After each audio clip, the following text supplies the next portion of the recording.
thing, even despite the number plates, which are legal. Despite the number plates, people still ask, is it road legal? And it is very much road legal. So we've done most of the test work on the road so far, um, which is great fun. You get lots of waves and smiles, as you do in any form of kit car, really. But you obviously notice it. So I'll just flip the front as well. So 1 second. So under the front, this is a flip front as well. So we've made both sides flip front for just ease of access and servicing. So under here, again, you've got double wishbone suspension, anti-roll bar, very similar to the rear.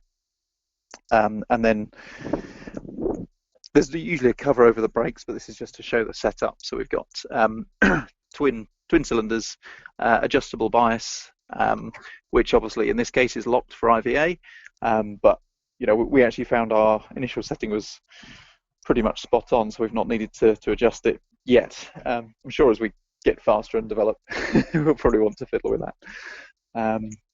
You can really see the low-cost routes. Yeah, and it's over the the space frame from the low-cost routes are quite sort of obvious in terms of the general space frame. But what we've done is we've also done a lot of analysis as well. So we've taken what we had from Spire. We've done some, as I see, you've probably got the photos, but we've taken it to a test rig. We've done some torsional testing, and then done the analysis to really back it up, and then optimize the chassis. So we've taken 0.5 kilogram out, removed some members because we didn't need them, but we've upped the stiffness by 25%. So it's pretty good from a structural stiffness point of view and efficiency point of view. And then I'll just show you a couple of details, which are the kind of thing that really, I like as an engineer. They're like the smallest things, but they really make me happy. So on the rear, hopefully you can see that. Yep. So these little, I've lost the count of the number of hours I used to spend bending little bits of brackets for light brackets. That's cool. And I never used to like the look of them. So what we've done here is we spent a few hours designing them in CAD and then have them all laser cut. So basically the customer gets a blank, just all he has to do is bend it, or she has to do is bend it, and then the same at the front. We've just got a laser cut blank. So instead of spending hours filing and doing things, you've got a very sort of quick and simple solution.